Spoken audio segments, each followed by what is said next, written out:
El día número 22 es acerca de Paul Dirac, un físico británico que realizó grandes contribuciones para el desarrollo de la mecánica y de la electrodinámica cuántica.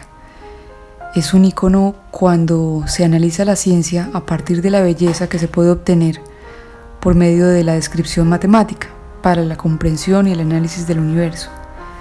Él nació en Bristol, Inglaterra, en 1902, hijo de un profesor de francés de origen suizo, y él entra a estudiar en la misma escuela donde su padre impartía clases, mostrando desde muy corta edad una gran fascinación por las matemáticas. Estudió algunos años ingeniería eléctrica y posteriormente inició su carrera en matemática, siendo admitido en la Universidad de Cambridge, donde logra desarrollar la mayor parte de su carrera científica. En 1926 realizó su contribución más grande a la física. Enunció leyes sobre el movimiento de partículas atómicas y un análisis fundamental acerca del comportamiento del electrón, mediante funciones de onda, mediante ecuaciones diferenciales que ya vamos a revisar, pero entonces digamos que él lo que realiza es una recopilación de aportes previos a él. Entonces realiza una versión que va a integrar los trabajos previos que había realizado Heisenberg y que había realizado Schrödinger, y logra unir estos aportes con la teoría de la relatividad de Einstein en un único modelo matemático con el cual él llega a obtener su doctorado en física. Entonces toma estos trabajos, los une con la teoría de la relatividad, algo que no se había realizado antes porque además era muy cercano a su época, y desarrolla a partir de ahí la famosa ecuación de Dirac. Para muchos esta ecuación es un máximo de belleza matemática. Él logró con ella dar respuesta y dar sentido a muchísimas realidades en la física, y el inicio de esta ecuación, como decía, es amplio y además toma en cuenta el trabajo de otros científicos. Uno de ellos, Alexander Schrödinger, que fue un ícono para la mecánica cuántica, pero en 1926 formuló la teoría ondulatoria, donde parte de una descripción clásica de la energía, una teoría que probó ser muy exitosa. Sin embargo, esto a altas velocidades, ya la descripción clásica de la energía que él tomaba en cuenta tenía ciertas contradicciones y ya empezaba a influir en gran medida los efectos relativistas formulados por Einstein. Entonces, Paul Dirac lo que hizo fue convertir la ecuación de Schrödinger en una ecuación cuántica relativista, unir los aportes de Alexander con todas las formulaciones y todo lo que presentaba Einstein. Entonces, en la mecánica clásica, la energía se expresa como el cuadrado del momento entre 2 veces la masa. Sin embargo, en la relatividad de Einstein esto es más profundo, es más preciso. La energía al cuadrado es la suma del momento al cuadrado más la masa al cuadrado. Entonces, aquí empieza él, cuando hace esta unión, desarrolla la famosa ecuación de Dirac y aparece un término que se llama spin, que pues ya se había mencionado previamente, pero no se había logrado llevar a la parte experimental y entenderlo por intermedio de ecuaciones. Entonces el spin había aparecido años atrás como una herramienta matemática para entender algunos experimentos, pero era una propiedad que no se había logrado comprender en el mundo cuántico. No se lograba comprender para la mecánica cuántica. Dirac, por intermedio de esta ecuación, encontró que el spin es la consecuencia de aplicar las propiedades relativistas de Einstein al mundo cuántico. Lograr poner todos los aportes de Einstein en el tema de la mecánica cuántica. Entonces esta es solamente la primera contribución de esta ecuación, porque son numerosos aportes que se lograron a partir de ella. Lograr entender el spin. Entonces, para entender qué es un spin, si nosotros imaginamos una bola de billar, y esta bola de billar recibe un estímulo que hace que gire, pero un giro sin ninguna traslación, solamente un giro alrededor de su propio eje.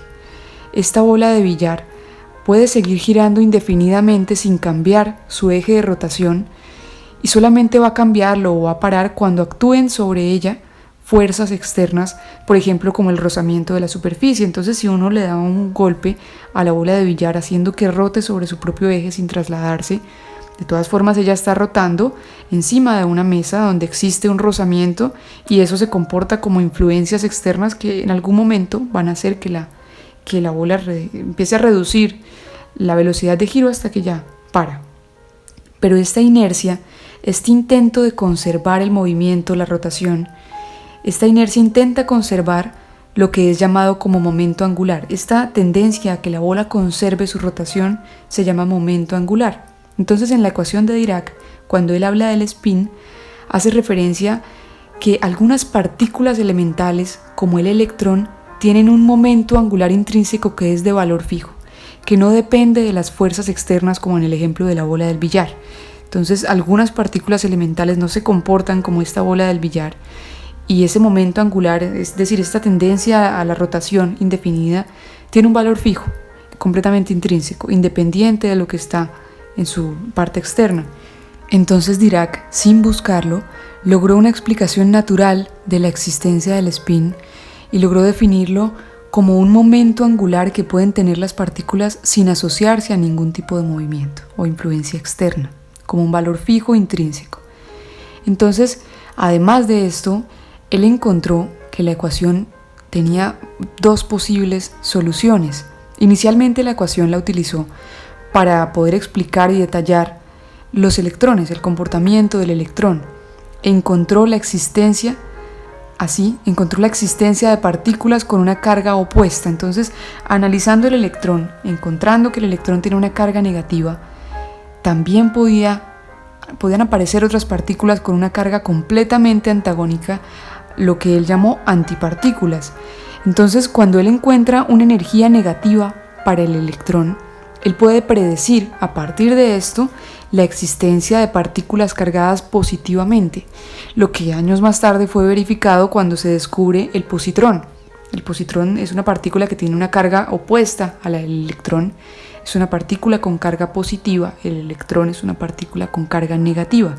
Entonces, él con esta ecuación permitió entender que cada partícula tiene una antipartícula o una partícula con una energía o una carga completamente opuesta y contraria. Y esto debía ser encontrado experimentalmente, que poco a poco así fue. Entonces, se pudo corroborar experimentalmente cuando Anderson operaba una cámara de niebla y empezó a observar por casualidad. Estaba analizando electrones y empieza a observar por casualidad la presencia de lo que él llamó unos electrones diferentes, que realmente eran partículas con carga opuesta. Él los llamó antielectrones y ya años más tarde se empezó a considerar como positrones, que es como los conocemos en la actualidad. Partículas es la antipartícula del electrón, una partícula con la carga opuesta. Entonces, tiempo después, ya en los aceleradores de partícula o de alta energía, empiezan a aparecer otras, ya lo que se conoce como antimateria. Entonces ya hoy en día se ha verificado todo lo que él pudo aportar por intermedio de la ecuación, ya se ha logrado verificar con estos aceleradores de partícula y con toda la tecnología que se tuvo años más tarde. Todas estas contribuciones, como la teoría cuántica de la radiación y la mecánica estadística, le permitieron obtener el Premio Nobel de Física en 1933, un premio que él compartió con Alexander Schrödinger. Y en temas personales, digamos que Dirac siempre fue considerado un científico muy extraño, con un comportamiento que mencionaban como taciturno, con un lenguaje muy literal, con dificultades sociales, muy callado. Incluso se llegó a acuñar una unidad llamada Dirac cuando uno quería referirse al mínimo de palabras que se pueden decir en una conversación. A esa unidad mínima de palabras que se dicen en una conversación se le llama Dirac. O bueno, se empezó a acuñar este término a raíz de él. Y al igual que Einstein, mencionan siempre en las biografías una posible presencia de un síndrome de Asperger no diagnosticado como algún tipo de espectro autista, por la forma de ser, por la forma muy particular a nivel social y demás. Él se casó con la hermana de un físico muy importante, ella se llamaba Margit Wagner, y con ella tuvo 2 hijas.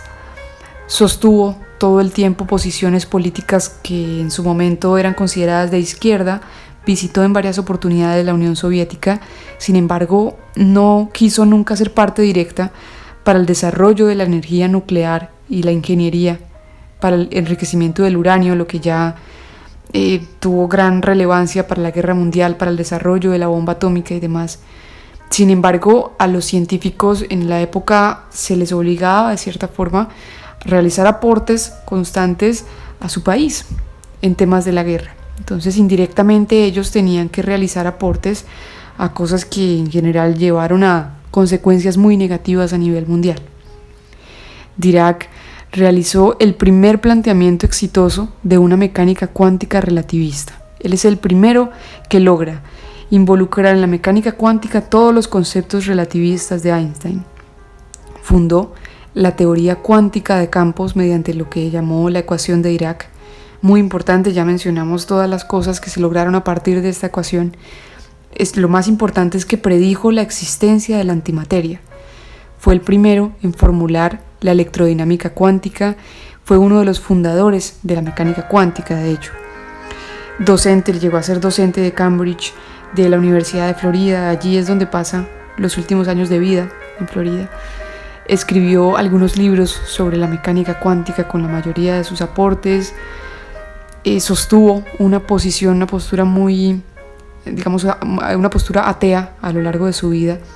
Sin embargo, durante los últimos años llegó a pensar que no era posible realmente llegar a entender en la totalidad las leyes físicas del universo en ausencia de una deidad. Entonces ya empezó a creer que existía un ser superior, que realmente todo lo que él había logrado plantear llegaba a un límite donde un ser superior podía explicar lo que ya la ciencia no lograba, al menos hasta el momento.